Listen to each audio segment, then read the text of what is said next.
नमस्कार, आप देख रहे हैं न्यूज़ 24। मैं हूं आप सभी के साथ विपनेश माथुर। और सबसे पहले यूपी ब्रेकिंग न्यूज की शुरुआत कर लेते हैं। पहली बड़ी खबर आज की यूपी चुनाव को लेकर कांग्रेस की अहम बैठक। प्रियंका गांधी आज लखनऊ में बैठक करेंगी। दीपेंद्र हुड्डा समेत कई नेता बैठक में शामिल होंगे। और लखनऊ में कांग्रेस की स्क्रीनिंग कमेटी की आज बैठक बुलाई गई है। महिलाओं को 40% आरक्षण के तहत टिकट पर चर्चा होगी। पहले से ही स्क्रीनिंग कमेटी गठित की गई थी, उसमें जो काबिल उम्मीदवार हैं उनके नामों पर आज चर्चा की जाएगी, मंथन होगा। देखते हैं कि आज क्या होता है स्क्रीनिंग कमेटी की बैठक में, क्योंकि प्रियंका गांधी ने उत्तर प्रदेश की आधी आबादी से बड़ा वादा किया है कि टिकट बंटवारे में 40% आरक्षण महिलाओं को दिया जाएगा। और इसीलिए यह बैठक काफी अहम है। कांग्रेस के कई बड़े नेता इसमें शामिल हैं। इस खबर पर लगातार हम बने हुए हैं, लेकिन इस बीच एक और बड़ी खबर का रुख कर लेते हैं आपकी टीवी स्क्रीन पर। चुनाव से पहले योगी सरकार अपना एक और वादा पूरा करने जा रही है। योगी सरकार जल्द युवाओं को बांटेगी फ्री लैपटॉप, टैबलेट दिए जाएंगे और मोबाइल दिए जाएंगे। तैयारियां लगभग पूरी कर ली गई हैं और 25 दिसंबर को भारत रत्न अटल बिहारी वाजपेयी के जन्मदिन पर यह बड़ा कार्यक्रम होगा। लखनऊ के कान्हा स्टेडियम में योगी सरकार 1 लाख युवाओं को टैबलेट और फोन देगी। इस वक्त की दूसरी बड़ी खबर उत्तर प्रदेश से। देखिए, तकरीबन हर पार्टी की तरफ से इस तरीके के वादे किए जा रहे हैं, लेकिन चुनाव से पहले ही योगी सरकार की तरफ से ये बड़ा फैसला लिया गया। और ये छात्राओं के लिए 25 दिसंबर का दिन काफी अहम रहेगा। 1 लाख युवा इसमें शामिल होंगे। अशोक तिवारी जुड़ गए। तो अशोक, 25 दिसंबर की बड़ी तैयारी कर रही है बीजेपी। देखिए, निश्चित तौर पर उत्तर प्रदेश की विधानसभा चुनाव में बहुत ज्यादा दिन नहीं बचे हुए हैं और बीजेपी सरकार की तरफ से ये पूरी कोशिश की जा रही है कि जो भी वादे उनकी तरफ से जनता को किए गए थे उसको वो अमली जामा पहना सकें। 25 तारीख का दिन निर्धारित किया गया है जब राजधानी लखनऊ के कान्हा स्टेडियम में एक बहुत बड़ा आयोजन होने जा रहा है। और उस आयोजन के दौरान मुख्यमंत्री योगी आदित्यनाथ उत्तर प्रदेश के तकरीबन 1 लाख जो युवा है उनको टैबलेट और स्मार्टफोन का तोहफा देने वाले हैं। आपको याद होगा कि चुनाव से पहले भी बीजेपी सरकार की तरफ से ये वादा किया गया था कि अगर बीजेपी की सरकार बनती है तो युवाओं का खास ध्यान रखा जाएगा। तो एक तरफ प्रियंका गांधी महिलाओं पर फोकस कर रही हैं, दूसरी तरफ अखिलेश यादव युवाओं को ज्यादा फोकस कर रहे हैं। तो बीजेपी सरकार की तरफ से भी अलग अलग योजनाओं के माध्यम के साथ साथ युवाओं पर भी ज्यादा फोकस किया जा रहा है। और 25 तारीख को लखनऊ के कान्हा स्टेडियम में एक बहुत बड़ा आयोजन होने वाला है। कहा यह भी जा रहा है कि उस कार्यक्रम में प्रधानमंत्री नरेंद्र मोदी भी शामिल हो सकते हैं। हालांकि इसकी अभी औपचारिकता इस पर तय नहीं की गई है कि प्रधानमंत्री मौजूद रहेंगे या नहीं रहेंगे। तो बीजेपी की तरफ से यही कोशिश की जा रही है कि हर तबके तक पहुंचा जाए, हर तबके को बीजेपी से जोड़ने की पूरी कोशिश बीजेपी की तरफ से देखी जा रही है यूपी के विधानसभा चुनाव को लेकर।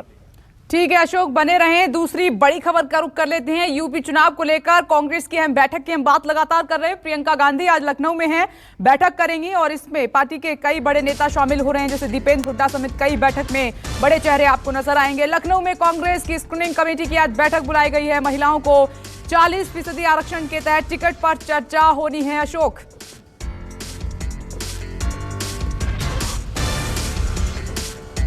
देखिए, दरअसल इस बार के विधानसभा चुनाव में कांग्रेस पूरी ताकत लगा रही है। आप देखिए कि जब टिकट बंटवारे की बात हुई थी तो प्रियंका गांधी की तरफ से ये बात कही गई थी कि 40% टिकट महिलाओं को दिया जाएगा। अब कांग्रेस अलग अलग इलाकों में दौरा करने के साथ साथ, जनसभा करने के साथ साथ टिकट बंटवारे पर भी ज्यादा फोकस कर रही है। आपको याद होगा प्रियंका गांधी ने पहले ही कहा था कि इस बार का विधानसभा चुनाव कांग्रेस उत्तर प्रदेश में अकेले लड़ने जा रही है, यानी कि गठबंधन का कोई भी साथी इस बार चुनाव के दौरान प्रियंका गांधी के साथ, कांग्रेस के साथ मौजूद नहीं होगा। और टिकट बंटवारे को लेकर आज जो उनकी कोर कमेटी है उसकी बैठक होने जा रही है। उसमें यह भी तय किया जाएगा कि कौन कौन सी सीट ऐसी है जहां पर जिताऊ और टिकाऊ उम्मीदवार उतारे जाएं तो वो कांग्रेस की तरफ से ज्यादा बेहतर प्रदर्शन कर पाएंगे। हालांकि उत्तर प्रदेश के लिहाज से अगर आप बात कीजिए तो कांग्रेस का प्रदर्शन पिछले कई चुनावों में बहुत अच्छा नहीं रहा है, लेकिन इस बार कांग्रेस की तरफ से कोशिश की जा रही है कि संगठनात्मक स्तर के साथ साथ पार्टी के जो पुराने कार्यकर्ता हैं उनको ही टिकट दिया जाए, उन पर भरोसा किया जाए, ताकि कांग्रेस के जो काडर है वो उनके साथ जुड़ा रहे। तो इसी के मद्देनजर प्रियंका गांधी आज बैठक करने वाली है। दीपेंद्र हुड्डा भी इसमें मौजूद रहेंगे और यह कहा जा रहा है कि बहुत जल्द कांग्रेस की तरफ से पहली सूची उम्मीदवारों की जारी कर दी जाएगी।